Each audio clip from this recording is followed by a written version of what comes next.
안녕하세요, 반다라늘입니다. 오늘은 제가 새로운 주제를 가져왔는데요. 바로 저의 몸에 대해서 얘기를 해보려고 합니다.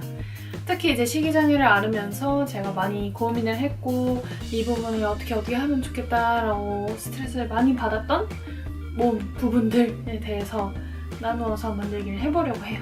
그래서 오늘 그 첫 시리즈가 될 부분은 바로 다리입니다. 다리인데 아무래도 가장 많은 분들이 스트레스를 받는 부분이 아닐까 싶어서 다리에 대해서 가장 먼저 이야기하면 좋겠다라고 생각을 했어요. 그래서 제가 식이장애를 앓았을 때 다리에 대해서 어떤 생각을 했고 어떤 행동들을 했는지에 대해 얘기를 하고, 그리고 극복한 뒤에는 생각이 어떻게 바뀌었는지에 대해서 얘기를 해보도록 하겠습니다.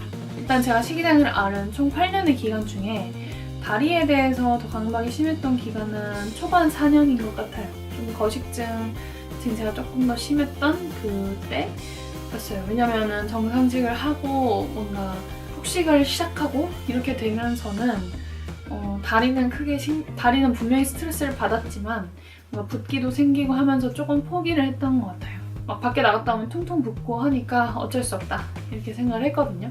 그래서 초반에 굉장히 다리를 신경을 많이 썼습니다. 근데 이제 그때 엄청 집착했던 건 다 그거였죠. 허벅지 붓지 않고 허벅지 사이 틈이 이렇게 이렇게 있는 것과, 그리고 뭐 종아리 같은 경우에는 발목 좀 가늘면 좋겠고 종아리 두께도 중요하고, 그리고 종아리 모양도 되게 중요했죠. 그래서 알이 있으면 그걸 잘 풀어줘야 되고, 그리고 매끈하고 이렇게 약간 완전 일자는 아니어도 살짝만 이렇게 굴곡이 있어야 되고, 그리고 뭔가 이렇게 살이 찝히고 이러면 별로 예쁘지 않고 이렇게 생각을 했었죠. 허벅지도 마찬가지, 앉았을 때 푹 퍼지지 않고 뭔가 그대로 앉을 수 있는 그런 다리를 예쁜 다리라고 생각을 늘 했었고, 결국은 그런 다리를 계속 유지를 했었던 것 같아요. 초반에 거식증일 때는. 그래서 무슨 행동들을 했느냐, 아까도 얘기했지만 알을 풀기 위해서 뭐 마사지 엄청 하고 그리고 나중에 이제 붓기가 조금 생겼거든요. 거식증일 때도 점점 막 물만 많이 마시고 매실 주스 이런 것만 마시고 밥은 안 먹고 하니까 다리가 조금씩 붓기 시작했어요. 지금 생각하면 엄청 조금이지만 그때는 이제 많이 붓는다고 생각을 해서 붓기를 빼야겠다, 큰일 났다 해서 그때 당시에 세븐라이너라고 허벅지 붓기 빼주는 기계가 있었어요. 그래서 지금도 팔 텐데 그거를 정말 하루에 2-3번씩, 그래서 그때는 워낙 사실 살이 많이 없어서 이미 마른 상태였어서 거의 뼈를 이렇게 누르는 마사지이긴 했는데 그걸 이제 하루에도 2-3번씩 매일매일 했었죠. 자기 전에 L자 다리에서 꼭 다리 붓기 빼고, 그리고 뭐 하늘 자전거 이거 해가지고 종아리랑 다리 가늘게 한다. 정말 많은 노력을 했었어요. 다리를 위해서. 그러다가 뭐 후반부에는 살짝 내려놓긴 했지만 어찌됐든 항상 그런 다리가 예쁘고 그런 다리를 갖고 싶다라는 생각을 항상 하면서 지냈죠. 그래서 지금은 어떻게 생각하냐, 사실 각자 내가 원하는 나의 모습이 있잖아요. 그게 있을 수 있다고 생각해요. 당연히 예를 들어서 전 지금도 좀 제가 가슴이 크면 좋겠다라는 생각을 하고요. 그런 것들이 그냥 있죠. 그 외에는 사실 딱히 없지만 그게 분명히 있을 수 있고 그것에 대해서 나쁘다고 얘기할 수는 없다고 생각해요. 근데 그 종아리를 위해서, 그런 허벅지를 위해서 먹지 않고 나를 혹사시키면서 운동을 하고 그럴 필요가 있을까에 대해서는 그것도 틀리진 않았지만 그냥 한 번쯤 재고를 해볼 여지는 있다고 생각을 하죠.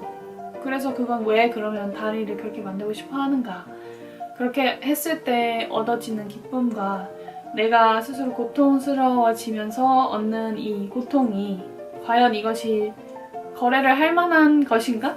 그 생각을 좀 많이 하죠. 저도 그러면서 그래, 그것보단 그냥 내가 편안한 게 더 좋은 것 같아 라고 판단을 하면서 좋아진 거였고요.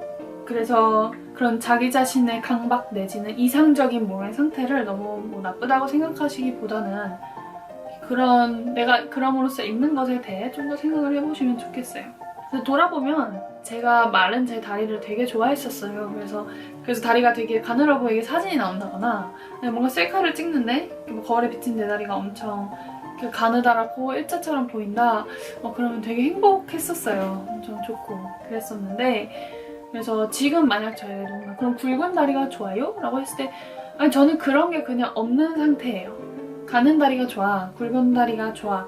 그러니까 이게 아예 없는 상태이기 때문에 그렇다고 굵은 다리를 좋아하지 않아요. 하지만 그렇다고 해서 엄청 가는 다리를 원하고 그걸 만들기 위해 저를 바꾸지 않아요. 그냥 제 다리가 굵어지면 아 그냥 그렇구나, 내 다리.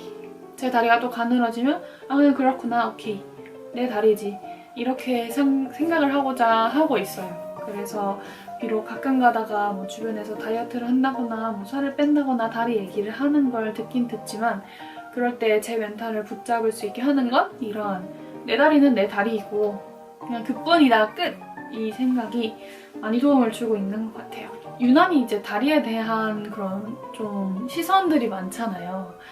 예를 들어서 뭐 조금 소위 뚱뚱한 사람이 뭐 짧은 걸 입으면 막 뭐 누군가가 내 눈이 막 썩어 들어간다, 그런 말을 너무나 공공연하게 하고 코끼리 다리라고 하고 다리에 좀만 살이 좀 너 다리 좀 통통해졌다, 그런 말을 듣고 하는 모든 것들이 사실 우리를 그렇게 만드는 것 같아요. 저도 그런 게 컸고 친구들이 저에게 와 진이도 다리 살 있죠? 막 이러면 약간 어떻게 안 돼? 막 이런 게 있었고 그래서 누군가에게 그런 다리에 대한 강박이 있는 사람에게 함부로 말을 못 하겠어요. 왜냐면 엄청난 상처되는 말을 분명히 들었을 수 있고 또는 그 듣는 누군가를 바라보면서 컸을 수도 있고 너무나 쉽게 아 그런 생각 하지 말아요 라고 말을 하기 어렵거든요.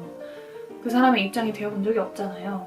그래서 사실 제가 할 수 있는 최선의 행동이고 다른 사람들에게도 이렇게 해주세요 그냥 이라고 할 수 있는 거는 누군가 그렇게 말하는 모습을 봤을 때 비난을 해야 돼요. 그런 말을 하면 안 되는 거고 다른 사람에 대한 엄연한 인권 침해잖아요. 평가를 하고 그리고 지적을 하고 자기 마음대로 바꾸라고 하는 것들, 그것에 대해서 야 너 그렇게 하지 마, 너가 그렇게 하면은 안 되는 거고 그건 틀린 발언이야, 이렇게 말을 하는 게 그게 중요하다고 생각해요. 그래야 그 사람이 다른 곳에 가서 또다시 그런 행동을 할 가능성이 낮아질 거고 그것을 본 또 다른 사람들은 누군가를 평가하기 전에 한 번 더 생각을 할 수 있겠죠. 그렇기 때문에 분명 강박이 있는 뭐 식이장애를 앓고 있는 사람들의 생각이 바뀌면 좋겠죠. 하지만 제가 보기에 지금 이렇게 나은 저도 막 다리를 지적하고 몸을 지적하고 하는 그 환경에 다시 놓여진다면 사실 저도 또 스트레스를 받고 또 강박이 슬슬 생길 것 같아요. 그거는 저도 열심히 애를 쓰겠지만 제가 혼자 해결할 수 있는 일이 아니잖아요. 이런 것들에 대해서는 최선은 모두가 서로를 평가하지 않는 거겠지만 그게 뻥 이렇게 되진 않겠죠. 그래서 그 과정에서 그렇게 잘못된 행동을 하는 사람들에게 많은 사람들이 비판을 하고 그러지 말라고 얘기를 하고 바꿔나가야 이것이 근본적으로 해결되겠다라는 생각을 좀 많이 해요. 이거는 비단 다리뿐만이 아니라 몸 모든 것에 대한 이야기들이지만 그렇게 생각을 합니다. 그리고 이 말라야 가늘어야 한다는 기준이 여성에게 훨씬 강하거든요.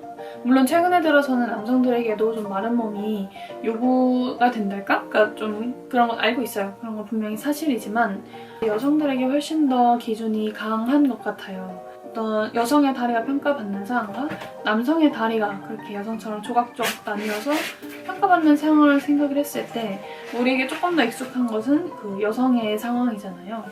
그런 걸 봤을 때 그런 부분도 확실히 우리가 직시를 하고 있어야 하고요. 그래서 제가 이야기하는 것은 남성도 똑같이 평가받아야 돼. 왜 남성은 안 해? 이것이 아니고 둘 다 안 받는 게 맞는 거잖아요. 그래서 뭔가 쉽게 보이는 부분이라고 해서 쉽게 평가해도 된다라고 생각하지 않는 세상이 되면 참 좋겠네요. 이 얘기는 여러분께 할 게 아니라 다른 사람들에게 들려줘야 할 이야기이긴 한데 그렇습니다. 되게 결론이 애매하네요. 뭔가 다리에 대해 스트레스를 받고 계신 분들께 결국은 뭔가 해드릴 수 있는 말이 별로 없어요. 특히 고통을 받고 있는 피해자의 입장이라고 저는 생각해서 여러분이 바뀌면 돼요 라고는 절대 말하지 않을 거고 그러지 못하겠지만 그래도 그런 사람들에게 한마디씩 그러지 말아요 라고 이야기를 하고 다른 누군가에게 할 때도 너 그러지 마 라고 얘기할 수 있게 된다면 그리고 그런 사람들이 점점 늘어난다면 그런 다음에 고통받는 사람들도 점점 줄어들지 않을까라고 생각을 합니다. 그래서 그냥 조금이나마 위안을 받아가시면 좋겠어요. 네, 그래서 오늘 하고자 하는 이야기는 여기까지고요. 그래서 댓글로 각자 다리에 대해서 어떤 스트레스 받고 계신지 이야기하면서 서로 위안을 해주는 것도 좋을 것 같아요. 그래서 다리에 대한 영상을 제 얘기를 한 겸 여러분들도 다리에 대한 여러분들의 이야기를 댓글로 남겨주시면 저도 답변하고 다른 분들과 이야기하면서 좋은 댓글의 장이 되지 않을까 싶습니다. 네, 그러면 이렇게 해서 오늘 영상 마무리하고요. 또 다음번에 만날게요. 안녕! 엄청 추워졌죠?